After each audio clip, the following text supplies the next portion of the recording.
మీ ప్రొఫెషన్‌లో ఎక్కువగా సాటిస్ఫై చేసిన విషయం ఏంటి? Motivating factor as I said to you before, money is always motivating. ఈ విషయంలో నీకు చెప్పదలుచుకున్నాను. I would like to share something very important. This happened about 19 years or 18 years back.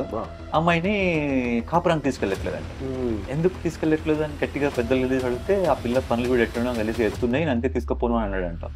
మనకు ఓన్లీ కాస్మెటిక్ అఫేర్ అనుకుంటాం, but for some people it is life and death affair also.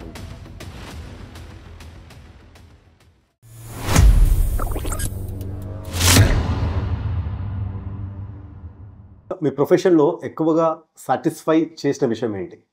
గత 20 ఏళ్లుగా మిమ్మల్ని satisfy చేస్తూ, మోటివేట్ చేస్తూ ఉన్న అంశం ఏంటి? See, motivating factor, as I said to you before, money is always motivating. But if it's purely for money, that kind of motivation will not stand for long. Yes. So what really motivates us is ఇప్పుడు ఎత్తుపళ్ళు బాగా వంకర పళ్ళు ఉండేసేసి నవ్వడానికి ఇబ్బంది పడే, especially school college పెళ్ళిడికి వచ్చిన అమ్మాయిలు వాళ్ళ స్మైల్ ఒకసారి కరెక్ట్ చేసిన తర్వాత the kind of spark we can see in their eyes and the kind of way how they use addresses before and before, అంటే బిఫోర్ ఫొటోస్ ఆఫ్టర్ ఫొటోస్ తీసుకుంటాం కదా. Before photos తీసుకునేటప్పుడు నవ్వండి అమ్మా అంటే నవ్వరు అన్నట్టు, అరే పర్వాలేదు నవ్వండి అంటే ఇబ్బంది పడతారు, అంటే they feel as if they have been bullied అని చెప్పేసి, ఎందుకు తీస్తున్నారు మై ఫొటోస్ అని చెప్పేసి. అదే పోస్ట్ ఫొటోస్ తీసుకునేటప్పుడు అసలు ఇంకా అట్లా మొత్తం వద్దన్న ఫుల్ నవ్వేసేసి నవ్వుతారు. తర్వాత they would like to know confirm that okay he's doctor Srinivas he's treated me, ఇట్లా ఉండే ఇట్లాంటి అని చెప్పేసి.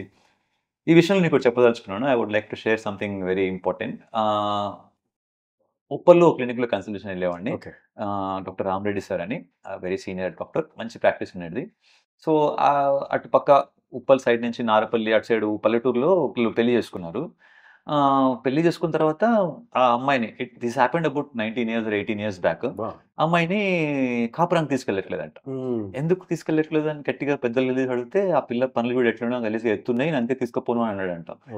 అంటే అప్పుడు ఆ పిల్లలు పేరెంట్స్ తీసుకొచ్చారు, ఆమెకు బ్రెసెస్ ట్రీట్మెంట్ పెట్టాము, కొన్ని టీత్ తీసేది ఉంటే ఎక్స్ట్రా సైడ్ టీత్ తీసేసి లోపల తీసుకెళ్ళాము. ఒక 1.5 years పట్టింది. అంతవరకు ఆమె ఇక్కడే ఉంది. ఆ తర్వాత వచ్చాడంటే తీసుకెళ్ళడానికి. అయితే ఐ స్టిల్ రిమెంబర్ ఆ సార్ వచ్చేసి అతన్ని పిలిపించేసి అతనికి బాగా తిట్లు తిట్టి అసలు మనిషివేనా ఇట్లా కాదా అట్లా అని చెప్పేసి చెప్తుంటే అనిపించింది. సమ్ టైమ్స్ ఇట్ ఈస్, మనం అనుకుంటాం ఇప్పుడు మనకు ఓన్లీ కాస్మెటిక్ అఫేర్ అనుకుంటాం, but for some people it is life and death affair also. It's a matter of thing. Recently I started one case with Invisalign. She is 9.5 years only.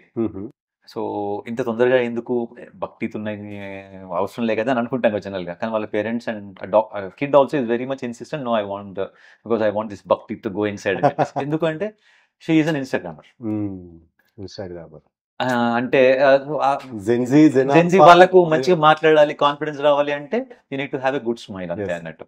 However confident you are talking well, if something is not appealing in your smile, people will try to point out that on you.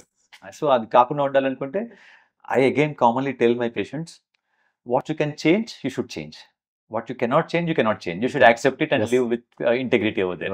Like ఇప్పుడు పుట్టిగా ఉంటే పొడుగు అవ్వలేము, కానీ లావుగా ఉంటే సన్నం అవ్వచ్చు. ఉన్నాయి. ఏదైనా దేవుడు ఇచ్చిన దీంతో కొన్ని మార్చలేము కానీ కొన్ని మార్చుకోవచ్చు. ఇప్పుడు మన ముక్కు సరిగ్గా లేదు, మార్చుకోవచ్చు. జా లైన్ సరిగ్గా లేదు, చిన్న సర్జరీ చేసుకొని మార్చుకోవచ్చు. పనులు ఎత్తుగా ఉన్నాయి, సెట్ చేసుకోవచ్చు. అట్లాంటివన్నీ చేయించుకుంటే మనకు కొత్త లైఫ్ ఇచ్చినట్టు అవుతుంది. Sometimes the transformations are so good or so nice that they will keep on thanking us for lifetime. Surgeries ఉంటాయి, ఇది out of my subject, maxillofacial surgery అంటారు. జాస్ బాగా ముందుకుంటే, లేకపోతే ఇట్లా కంప్లీట్గా ఇట్లా ముందుకుండేసేసి అట్లా ఉంటే చేసిన తర్వాత లిటరలీ వాళ్ళు ఆధార్ కార్డులో కూడా మళ్ళీ మార్పు చేసుకోవాలన్నట్టు, ఎందుకంటే ఫేస్ మారిపోయింది కాబట్టి, గుర్తుపట్టకుండా అయిపోయింది కాబట్టి మళ్ళీ దానికి అప్లై చేసుకొని చేసుకోవాల్సి వస్తుంది అన్నట్టు. అంటే అంత చేంజ్ వస్తుంది అన్నట్టు ఫేస్ లో అన్నట్టు, జా లైన్ చేంజ్ చేస్తే. సో ఇది మీ మోటివేట్ ఫ్యాక్టర్. డెఫినెట్గా.